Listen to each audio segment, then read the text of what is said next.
Welcome to today's webinar with Al Maghrib Institute and for Sister Sarah Sultan, who is joining us, inshallah, in just a second. My name is Sister Hafsa. I am your host, and I'm just going to give you guys a second. I know it takes a few to push out to YouTube and to Facebook and all the awesome places that you guys are coming in from. So if you've joined into the webinar, please do say your salams here in the chat and let us know where you're coming in from so that we can shout you out.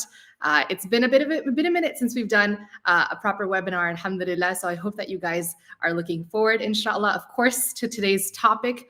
And of course, this topic is sponsored by Al Maghrib Institute's latest Al Maghrib online class that's available at almaghrib.online, titled Fiqh of Love, taught by our beloved Sheikh Walid Basyouni and contributed to heavily by Sister Sarah, who's joining us today. You may have seen the YouTube video and the comments and the clips that have prompted this topic for today. I know a lot of people have, it's piqued their interest, and this is something that we cover in depth in the Fiqh of Love course, kind of the whole process of preparation for marriage, thinking about it, getting to the state of being, in a good spot, knowing yourself, knowing the person that you're speaking to, and then going through all the stages of a relationship, beginning, middle, and end. So inshallah, we're going to be covering the beginning, that self-prep part today, and Sister Sarah, inshallah, will introduce it much more effectively than I am. But I see that a few people are joining us here. Jazakallah khair. Muhammad from Saudi Arabia, I see you.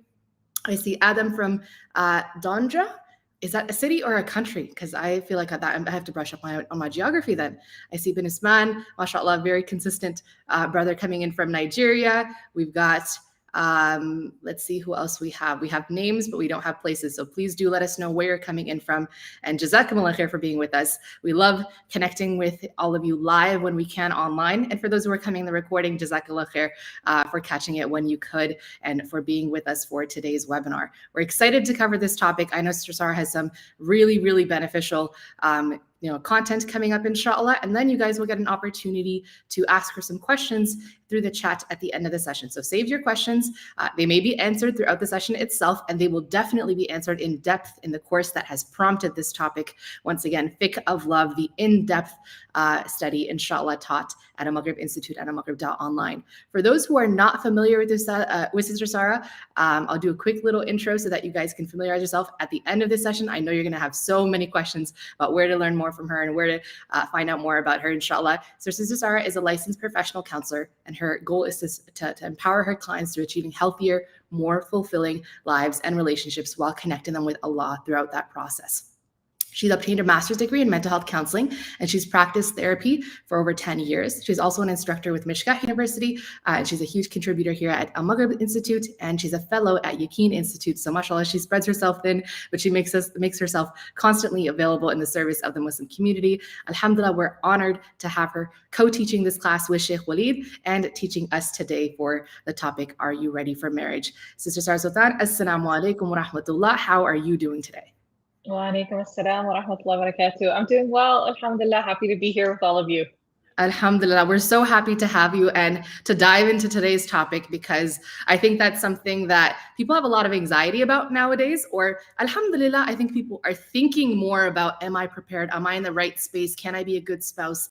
Can I make a success out of a marriage at this stage of my life? So it's a good thing, but I think it also leads to a lot of concerns and worries and things like that. So we look forward to addressing some of those, inshallah, in today's session. So I'm going to pass it over to you, inshallah, and I look forward to asking your questions at the end. Well, jazakallah khair. I appreciate it, Hafsa. Bismillah wa salatu wa salam ala rasulillah wa ala alihi wa sahbihi wa man wala. Amma ba'd. Assalamu alaikum wa rahmatullahi wa barakatuh, everyone. Jazakumullah khair for tuning in and for being here to discuss this really, really important topic. And I think it's one that a lot of people are really, just thinking about, trying to wrap their mind around. Because marriage is a very big decision, and so people naturally want to figure out, how do I know when I'm at the stage in life where I am actually ready to take that step? So I wanted to start with a hadith of Rasulullah where he says, whoever Allah provides with a righteous wife, Allah has assisted him in half of his religion, and let him fear Allah regarding the second half. Now, the reason that I wanted to begin this with this hadith is, we've often heard the idea that marriage is half your deen, marriage is half your religion, right? And so even if marriage is half our deen, right? Then there's still the other half that we need to take care of, both pre and post marriage. And so it's very important to not forget the second half. But when we prepare for marriage, it then allows us to prepare for the whole of it, right? Where you have the half that's dedicated to this marriage, this action toward marriage, and then you also have the half that you are fearing Allah subhanahu wa ta'ala with in regards to the second half. And so when you allow yourself to develop into your best self, which includes safeguarding your deen, it also allows you to choose the spouse who's going to help you along with this goal, inshallah. But the idea of choosing a spouse is not something we're going to be delving in today. That's something that is covered very heavily in Fiqh of Love in the actual course content. So we're going to be talking more about personal readiness. So understanding as you're preparing for marriage, understanding yourself and your readiness level and what you need in order to be prepared to move forward with marriage. So the first thing I want to remind us of is the importance of differentiating what is in our control versus what is not within our control. The Prophet ﷺ, in a very famous hadith, he's talking to a Bedouin who comes to him and he says, he's asking about the idea of trust in Allah subhanahu wa ta'ala. And this Bedouin asks him, look, I have this camel. Should I tie her or should I just trust in Allah that she's not going to escape, she's not going to run away, right? And the Prophet ﷺ then advises her to tie your camel and trust in Allah. And so that's what we try to do in every facet of our lives, including in preparing for marriage, is to tie your camel and to have trust in Allah subhanahu wa ta'ala. So to develop yourself, to do what you can, what is within your hands and within your control, and to trust Allah subhanahu wa ta'ala for all of it and for the rest of it. So developing your personal relationship with Allah subhanahu wa ta'ala when you are seeking marriage is essential, not only because it's going to promote a healthy marriage, it's going to place barakah in your marriage, but it also allows every step you take to be a form of ibadah, a form of worshiping Allah subhanahu wa ta'ala, because it allows you to pursue marriage for his sake.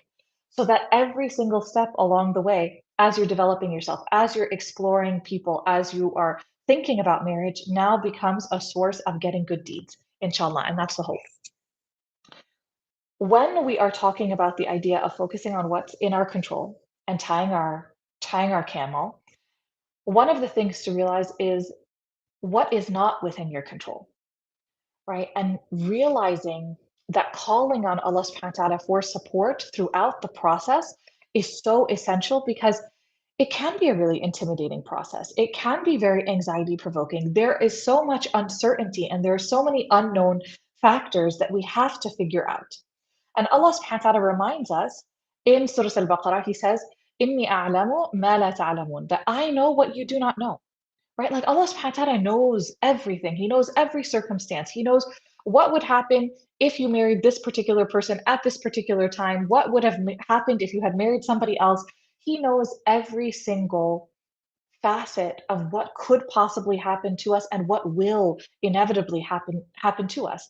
So we do our due diligence in knowing that we can't know everything about this person. My mom always said that you don't know a person until you close that door behind you after you get married, right? Like you don't truly know a person fully. And even after that, only Allah subhanahu wa ta'ala truly knows what's in the hearts of people.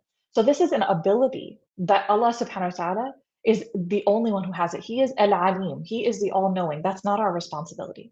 So we do our part and realize that that knowledge and ability is only with Allah subhanahu wa ta'ala. So you tie your camel and you realize things are not always going to be perfect, and that's okay.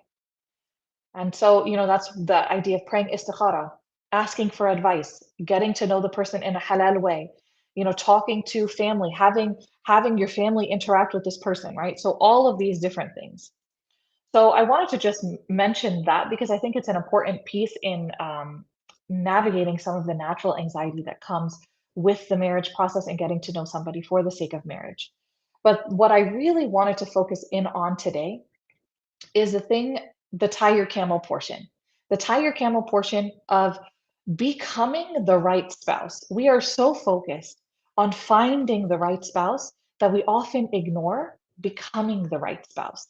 And that is so essential No matter who you marry, if you are not ready for marriage, it can't be successful. And so getting to know yourself and getting to know your readiness level is so important, right? And the other portion of why this is so important to focus on is when we face Allah subhanahu wa ta'ala on the day of judgment, we are going to be held to account for how we behaved with our spouse, whether we gave them their rights, how we dealt with issues, right? Not about what they did, but about what we did. And so focusing on yourself and what you need in order to show up in a healthy way in a marriage is essential for preparing for marriage. And so the one aspect that I wanted to cover today, and obviously in the full course of Fiqh of Love, there are a lot more aspects that are covered in terms of marriage readiness and how to prepare for marriage mentally, emotionally, and spiritually. But the one aspect that I really wanted to focus in on today is in order to be the right spouse, you have to have the right expectations. You have to have realistic expectations. And the reason why I wanted to focus on this is because this is a particular struggle that I see really often that people tend to struggle with these days.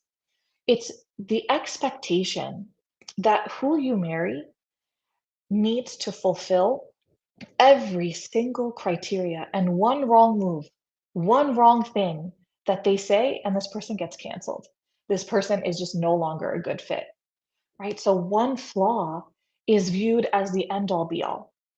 And that is going to be an expectation that is going to lead to failure in the marriage process.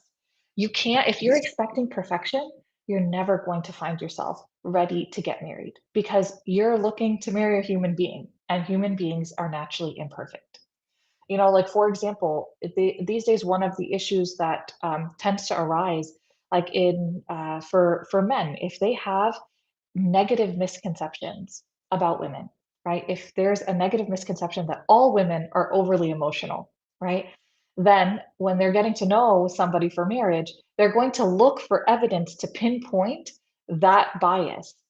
And for women, if they naturally have a mistrust, an attitude of mistrust toward men, or view men as misogynistic, they're going to look for evidence to support that idea of him looking down on her or that he's not worthy of her trust.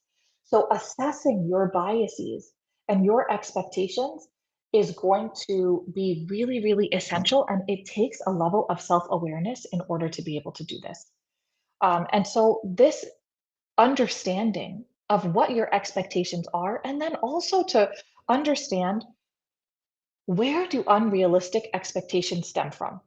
Psychologically, they can stem from a lot of different things in our past, in the exposure that we have to media, social media, the overall the kind of the framework of our friendship groups and all of these different things, right? So there can be kind of expectations that develop from that.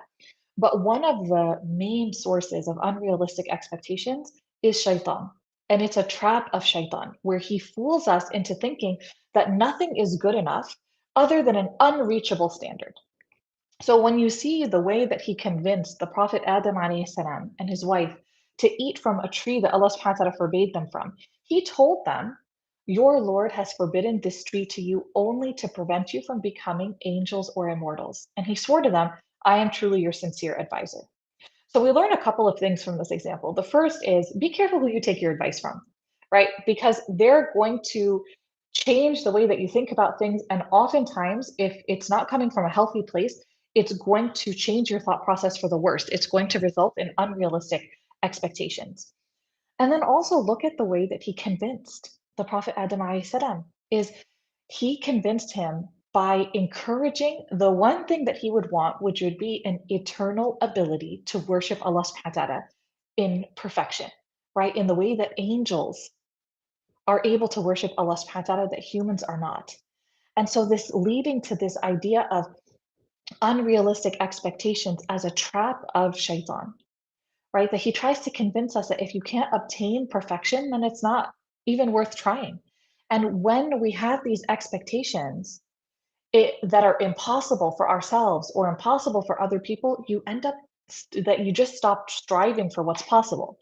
So when you're getting to know someone and you have an expectation of perfection, then as soon as they say something that raises a question mark in your mind, instead of asking them to elaborate, instead of having a healthy conversation about this, there's just this idea, well, it's clear that this person isn't for me. It's clear that we're not a match, right? Because they said one thing that was off. They said one thing that made me feel uncomfortable. And as human beings, especially in this time, we don't know how to sit with discomfort. We don't know how to feel uncomfortable. We don't know how to address conflict in a healthy way. And so instead, you just give up on the entire thing. And that's a trick of shaitan. And that can be something that prevents us from finding a spouse who'll be a good fit. Right. And so one of the ways to combat these unrealistic expectations is to understand what is your goal in marriage. Because having a goal allows you to really see the bigger picture rather than focusing in on an individual pixel. It allows you to ask the right questions. When our overall goal as Muslims in marriage and in every step that we take forward in life is to gain closeness to Allah subhanahu wa ta'ala and to please Him through the choices that we make, and we make that intention for the sake of Allah subhanahu wa ta'ala, it can help every step of the way. And when we're making the intention that this is to fulfill half my deen, to fulfill a sunnah of the Rasul sallallahu alaihi wasallam, to encourage one another toward goodness, it allows us to ask the questions that matter rather than focusing in on the things that don't. So asking questions like, is this somebody who treats me with respect and makes me feel honored? Is this someone who values the same things that I do? Is this someone who prioritizes and fears Allah subhanahu wa ta'ala in their religious practice and in the way that they interact with the people around them? Because then they'll do the same for me. So rather than focusing in on all the small details that aren't as important and can lead to confusion, when we have an idea of our goals, it can help us to manage those unrealistic expectations, because it puts the whole picture into our perspective rather than focusing on one small detail to make or break things. And I'm sorry that I keep doing this.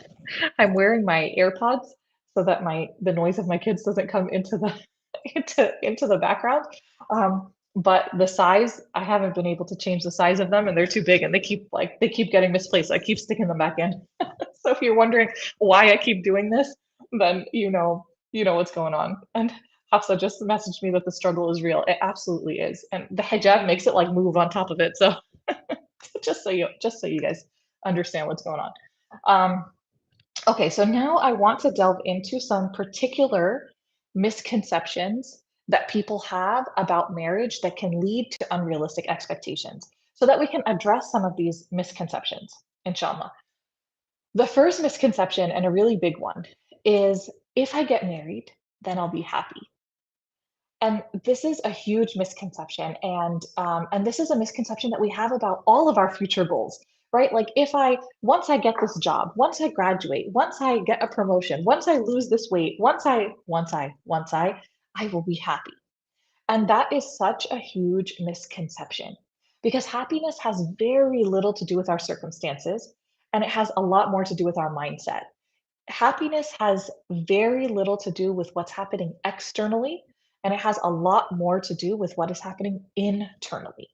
And it's so important that we realize that because we place so much emphasis on finding the right spouse, but we rarely discuss the factor that is just as important, actually even more important in a happy marriage, which is ourselves.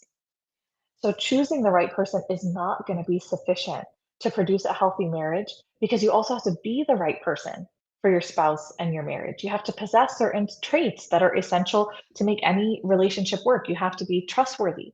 You have to have a capacity for empathy. You have to understand how to communicate in a healthy way, how to address conflict in a healthy way, working on your own emotional stability, in your fair mindedness. There's so much that we need to do for ourselves in order to show up to create a healthy marriage. And so your happiness cannot be reliant on your spouse because no matter how wonderful your spouse is, they can't make you happy if you are unhappy. And we've all had that experience. And we see this actually a beautiful example in the story of Ismail alayhi salam, the son of the Prophet Ibrahim alayhi salam. One time, the Prophet Ibrahim alayhi salam is visiting his son. He comes for a visit and he knocks on the door. And a woman opens the door. And he says, I was looking for Ismail. Is he here? And she says, no, he's gone in search of our livelihood. He's gone to work basically. And then he asked her about like how's life? How's life? And she said, it's miserable. We're living in misery. We have hardship. We're in destitution and all this stuff. And she's complaining about their food and their life. She's just complaining about everything.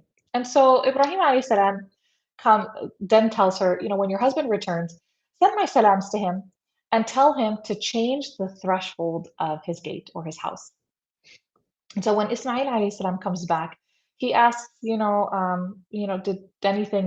anybody visit you? Anything interesting happen? She said, yes, somebody came, an old man, and she described him. And Ismail is realizing this is his father. He said, oh, what did he say? And so, she says, I told him we were living in hardship and poverty, and he said to change the threshold of your gate. And he said, well, this means that it was in order for me to divorce you. And so he divorces her. Then a little, while passes, several years, and then Ibrahim alayhi salam comes for another visit. He knocks on the door, and a woman opens the door, and he says, where is Ismail?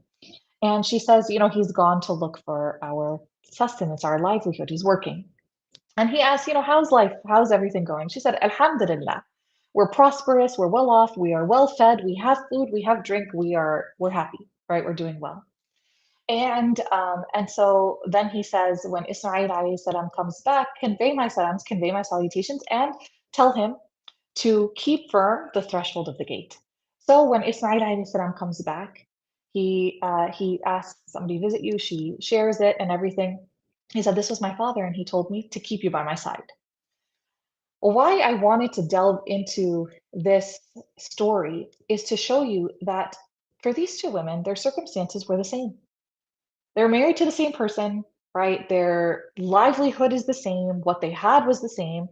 So, when you look at this story, and one viewed it through the lens of what do I have that makes me content? And the other one viewed it through what am I lacking and what don't I have that I wish I did? And that's where our mindset changes everything, right? That there are going to be difficulties in every relationship and every circumstance in life.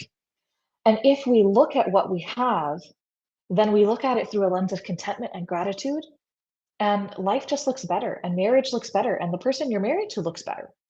But if you look at it through the lens of everything that's lacking, and especially if you tend to be on social media a lot, that will be your default. And it's actually a human default. It actually takes a lot of work to look at it through a more positive lens. But especially with social media consumption, there's always this idea of there's better out there, that I could do better, I could have better. And if that is the mindset, then no matter who you are married to, it will never be good enough, which is why our own responsibility for our own happiness is essential to pay attention to, right? And so keeping that in mind, that this misconception of when I get married, I'll be happy, that's going to lead to unrealistic expectations. That's something you need to work on yourself before you start preparing for marriage. The next one is my deen will improve if I get married. Once I get married, my deen is going to improve. Huge misconception as well, because the idea that marriage will make me a better Muslim, like, yes, you want to choose somebody who's going to encourage you to grow, that you guys can grow together. But if you need to improve your personal ibadah, your personal worship of Allah subhanahu wa ta'ala, do not depend on another person to do that for you. You need to work on yourself first and foremost. When you are struggling to wake up for Fajr or to pray your 5 daily prayers, do not expect that somebody will magically be able to get you to do that. That's not realistic. That's something you need to work on for yourself, first and foremost. And the same goes for the person that you're looking to marry, where if this person is struggling in some aspect of their deen, do not expect that they will no longer struggle once they're married to you. Do not marry potential. If a person, and when I say potential, I don't mean somebody who's like, they're still advancing in their career, they're still in school, that's not potential. That's not what I mean by that. That's somebody who's working hard toward their goals. What I mean is, if somebody has it within their capability to create a change right now, and they are not creating that change, then do not expect them to create that change after you get married. If a person who has full capability and health is able to get up and pray their 5 prayers and they're not doing it now, then don't expect them to do it later. And be okay with the fact that they're not doing it if you're choosing to marry them, right? So that's something to definitely keep in mind, because otherwise you're going into marriage with an unrealistic expectation of either this person will change me or I will change this person. It doesn't work that way. The next expectation is the idea that my spouse will be my second half. My spouse will be my second half. I don't know where this idea came from that people have. You are a whole person, and this person is a whole person, and you need to be a whole person in order to get into a marriage. Like, don't expect that if you have a lot of really like personal issues, you have things that you need to heal from, you have a lot of struggles, right? That this person will solve them for you. Having realistic expectations of the role of a spouse and the capability of another human being is essential. Like, yes, your spouse, inshallah, will be a source of support emotionally for you, but they are not your therapist, and they are not going to fulfill the void that you're looking to fill. And it's really important to realize that. Another is the idea that I'm going to be more confident once I get married, right? That I have a lot of self-esteem issues. I really struggle with confidence. My spouse will fix that for me. No, that it doesn't work that way. That's another thing that has to really be developed from the inside out, not from the outside in. And so it can be really difficult. The other reason why I brought this misconception up is that when you struggle with your own self-esteem issues, when you think very poorly of yourself, it can sometimes be hard to think well of other people. That when we tend to be really, really hard on ourselves, it can lead to a lot of negative thoughts of other people as well. And actually kind of use this for a moment of self-reflection. The moments that you tend to be harshest when you think about other people, when are those moments? Are those moments when you are struggling yourself? Are those moments when you are feeling inadequate yourself, right? So notice those moments when you tend to be hardest on other people. And a lot of times it tends to be when you're hardest on yourself, right? So when we can see the good in ourselves, we're more open to giving love and receiving love and recognizing the love that others give to us, right? And so, having this healthy self-esteem, it's balanced with an awareness of the importance of other people as well, and taking other people into account as well, and empathy and kindness and generosity and all of that. But our sense of self-worth and whether we identify ourselves as worthwhile, as honorable, as or as worthless, it can have a really profound impact on the choices that we make in our lives, and the way that we interact with people, and even the person that we choose for marriage. That's a really big one. A lot of times when people don't have a positive view of themselves, they're willing to settle for somebody who mistreats them or who looks down upon them because it aligns with the way that they view themselves, right? And so that's something that's really important to keep in mind. And then also to kind of realize that it can lead to feelings of jealousy and insecurity. It can lead to wanting to control and be very possessive of somebody else. So it can also, this like low self-esteem can also cause damage in a marriage. So even if you're going into the marriage, one of your ways of understanding if you're prepared for it is, am I able to view myself in a healthy way and to view this other person's actions in a healthy way rather than in a way that feels threatening to our relationship constantly. Okay. And then the next one is the idea that the misconception that my spouse should know what I need and be able to give that to me without me saying it. This is one across the board that comes up in marriage counseling all the time. And so the reason why I bring this up in being prepared for marriage is because a lot of times people have this unrealistic expectation that once I meet the one, this person is just going to know the perfect things to say when I have a hard day. This person is just going to know like all of my favorite things and just know all of the things that I want and what's going to make me feel wonderful and all of that stuff. That is completely unrealistic. It's completely unrealistic because people tend to like in order to have a healthy relationship, you first of all need to understand your own needs, what you need in the relationship, and then be willing to ask for that need. Be able to verbalize it. Because realistically, like if I were to ask you today if you were going to go out for dinner, what are you craving? What would you like to eat for dinner? And so you might say, okay, I want to have some Thai food, right? And then if I said, okay, well, what about yesterday? What if you had a chance to go to the restaurant yesterday? What would you have picked? You're like, oh, I think yesterday I would have liked pizza. Okay, well, if from day to day, even like you're something as simple as what you want to eat is changing, then how can you expect your spouse to just always know what you want and what you need when you don't even know what you always want and need, right? Because it fluctuates and it changes. And that's why communication is so important. The other reason why it's so important to address this misconception is because a lot of times people give love and support in the way that they need rather than the way the other person needs, right? So there's a concept of like love languages, and it's something that's covered also in fiqh of love. So I won't delve into it, but it's the idea that people require different things in order to feel loved.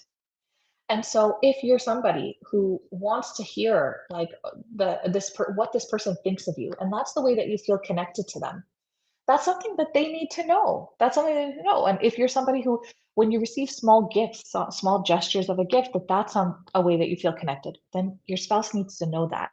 But they cannot know that unless you express it. Because like Allah subhanahu wa ta'ala says, whether you conceal what is within your heart or reveal it, it is known to Allah. It's known to Allah, but it's not known to anybody else, right? So you can conceal it all you want, and Allah subhanahu wa ta'ala knows, but you can't expect your spouse to know that. The people in your life do not know that. And so being able to express that is really essential. So asking yourself, when do I feel most loved by my family, by my friends, right? What makes me feel closest to them? When I'm struggling, what are the gestures that mean the most to me?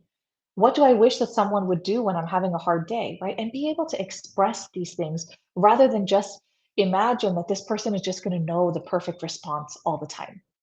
And that's a really important uh, thing to keep in mind because that's an unrealistic expectation that often breaks relationships before they commit to marriage because this person just doesn't know what to say that in the perfect way that's going to resonate with you. So it's something that requires some practice. Okay, the other thing that I'm going to just go into a couple more points before opening the floor for some questions, inshallah. Another unrealistic expectation is that we should never argue. So, a lot of times when somebody is getting to know someone for the purposes of marriage, when a conflict arises where they don't agree on something, then suddenly it's like, well, now, okay, it's clear that we're not meant to be married. No, this is actually an ideal opportunity because now you have the opportunity to see in action how this person deals with conflict because conflict is inevitable.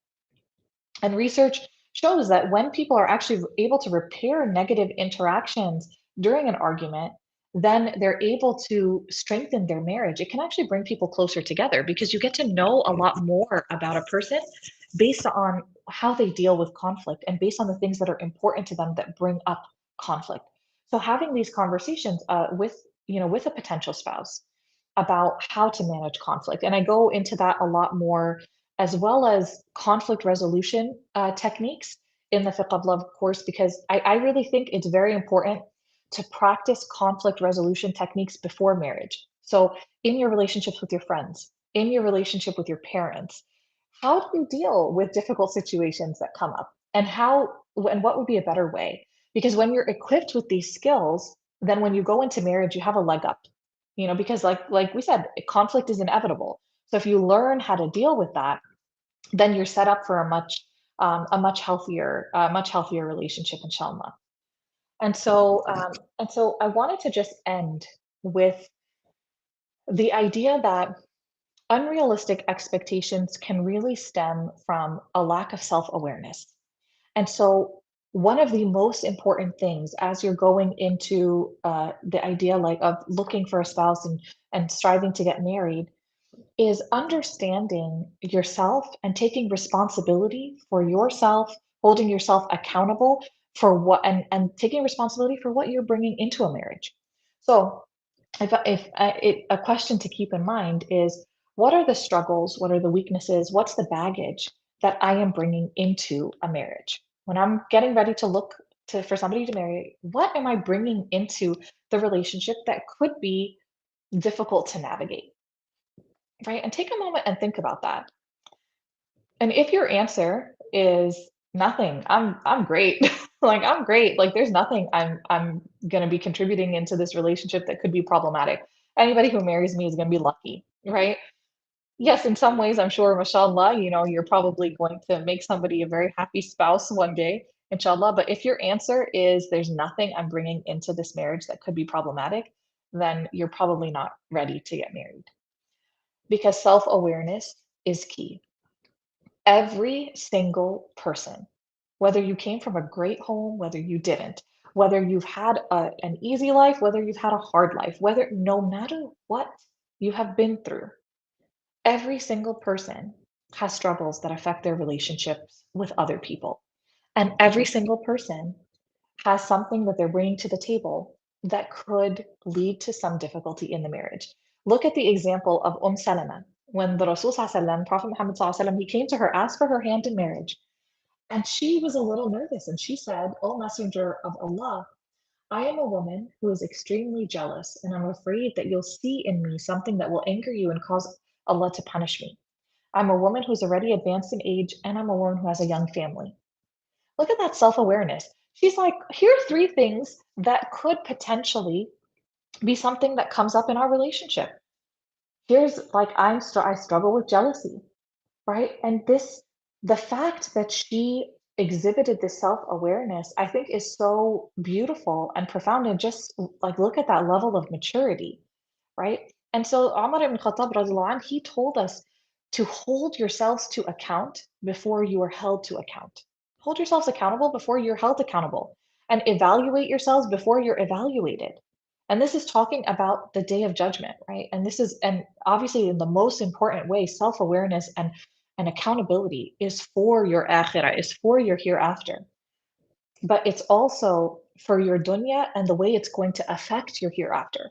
Because if we don't hold ourselves accountable for what we're bringing to the table in marriage, then we're going to be blinded to the responsibility and the role that we have in any struggles that come up in marriage, which number one, Islamically is problematic because in order to fix things, you have to take responsibility for it, right?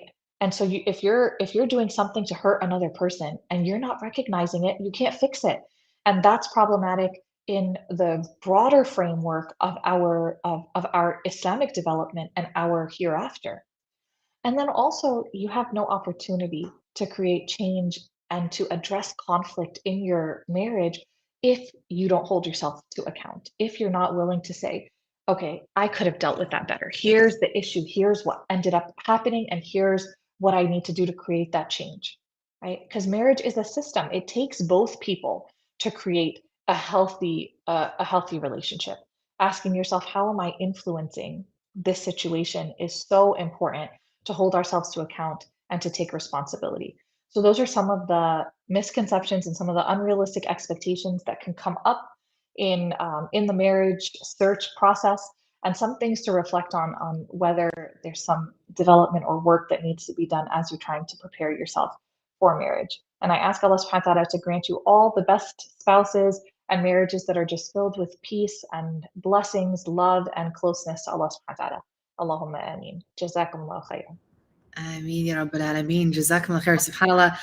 Just that, like that felt so comprehensive, mashallah. That tackled so many of the key things. I think a lot of those topics could be like lectures on their own, but alhamdulillah, that's the purpose of us creating a complete holistic course like Fiqh of Love and having professionals like yourself contributing to it so that we get both the Islamic kind of foundational kind of understanding of what our role is, what our purpose is for every stage of this process. And then, of course, we get, I guess, the human element and the weaknesses and the kind of the baggage that we sometimes bring to these scenarios. And we're able to kind of tackle that holistically. So mashallah, that was super beneficial. I think everyone in the chat can agree. Super, super informative. If you guys found this beneficial, I do highly encourage you guys to visit the link in the description and go to almaghrib.online/love.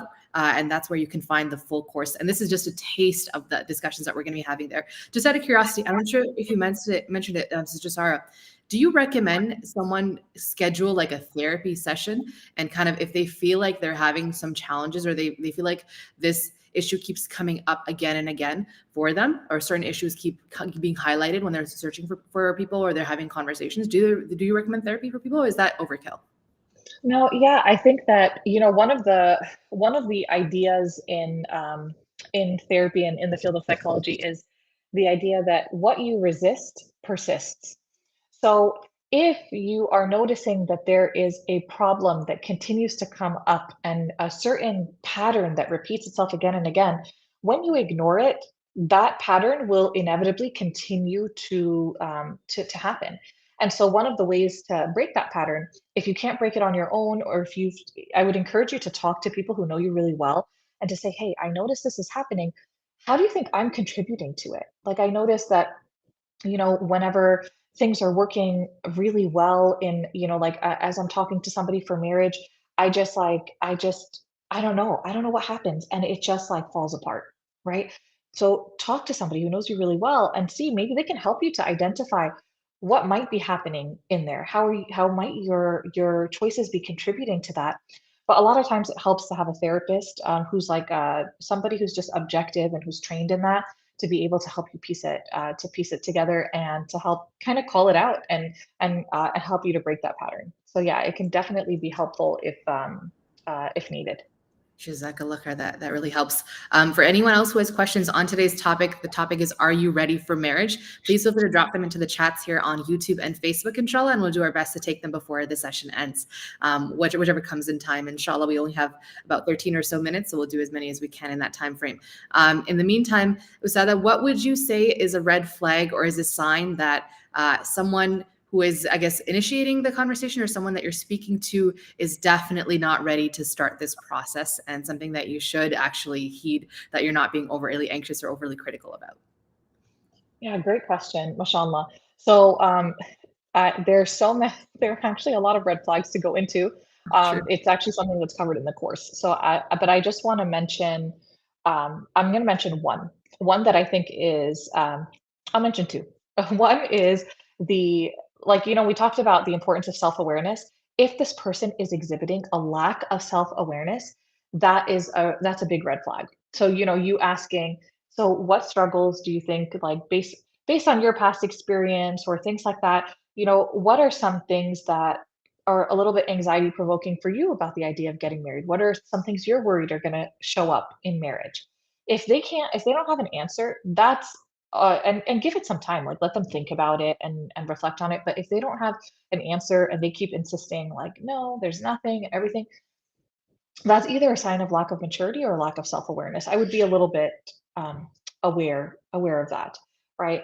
The other thing that and then also like somebody who's constantly negative about the people in their life, right? And like constantly blaming, that's also an indication of a lack of self-awareness because they're not taking responsibility for their role in it.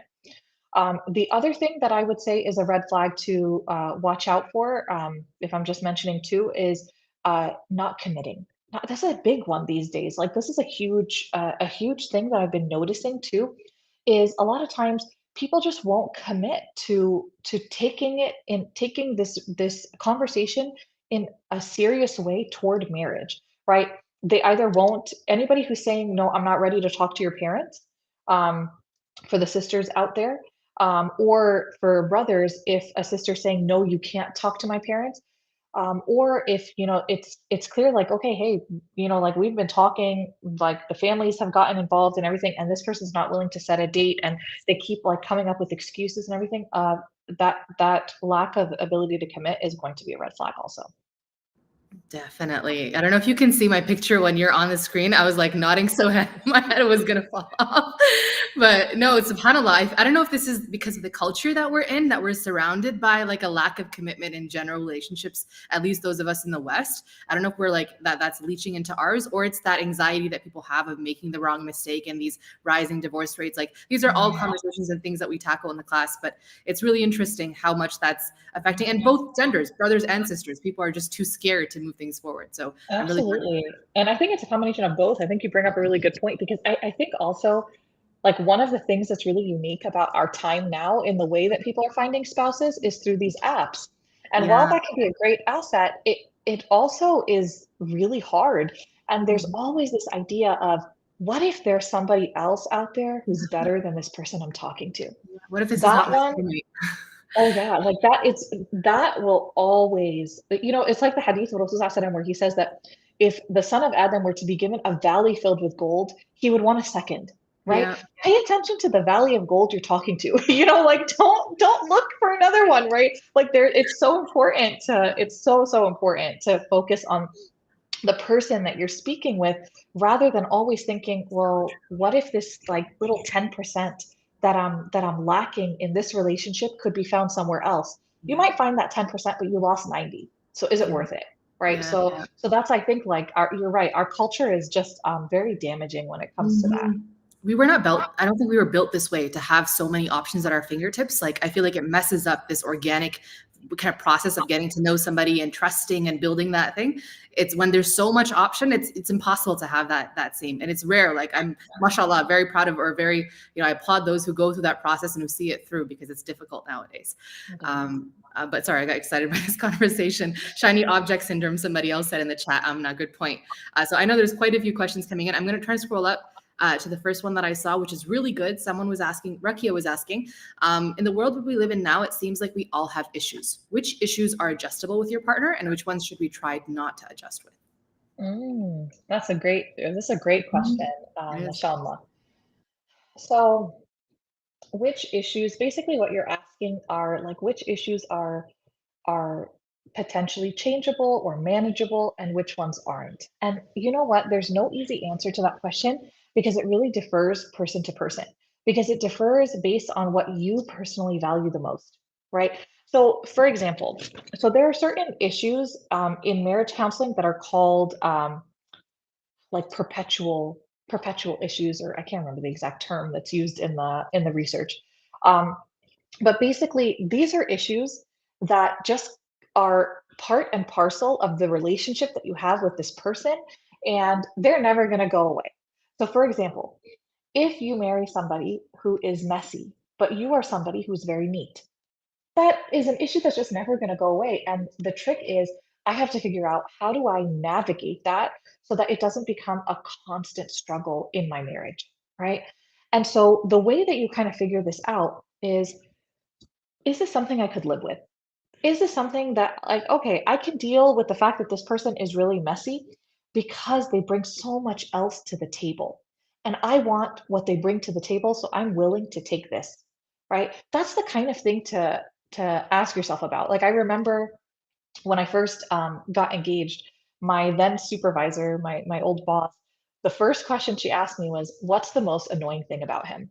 Like, what's the thing that annoys you the most about him? And I was like, that's a great question, because if you can't identify something that annoys you about the person, then you're wearing rose-colored glasses, and you need to put on realistic ones, because there's always going to be something. Because you're marrying a human being, there's always going to be something you don't like, and that's normal. That's to be expected. But what you have to figure out is, do I dislike it enough that it won't work? That it'll get on my nerves so much that it is such a deal breaker that it can't work? Or do the pros outweigh the cons?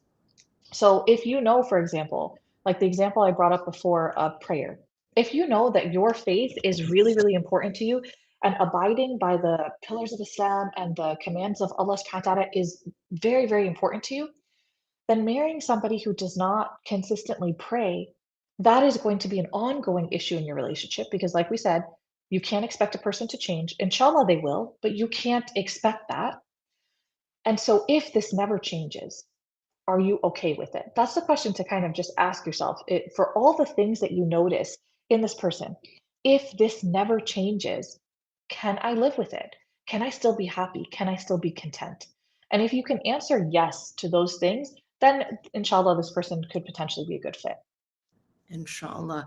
There's so many questions I want to layer on top of this question. I feel like as we get started, we don't want to stop. But alhamdulillah, we have Fiqh of Love Q&As in the actual course at almaghrib.online when you register. So I think Sister Sarah, last time we had a couple Q&As with you as well, right? Because there's a lot of course content that you cover and we had so many questions. So inshallah, I think I'll save my questions until then. We'll try to get to maybe one more question or two more questions before we close the session. So somebody else is asking, Yasmin's asking, besides integrity and deen, what is the most important quality to look for in a husband?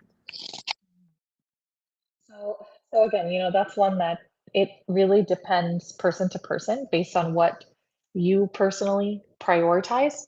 Um, so there's, like you said, integrity, meaning trustworthiness and things like that, deen for sure. But I think a lot has to do with personality too. So making sure that this person's personality aligns with yours. And so, that you can find through conversation and things like that. But I think one of the top things, if I were to name one thing, is how this person treats you, how this person treats people around them, how this person treats their parents, how this person treats, like when you see them interact with somebody that can't benefit them. I think that's a very profound one where you kind of just see like, you see their behavior toward them. So how they treat the people in their lives and how they treat you. How do you feel when you come out of a conversation with them? Do you feel worse about yourself? Like do you kind of feel like just this discomfort or like that they kind of made you feel badly about yourself or things like that? That is, that's a really big thing is how do you feel in your interactions with this person?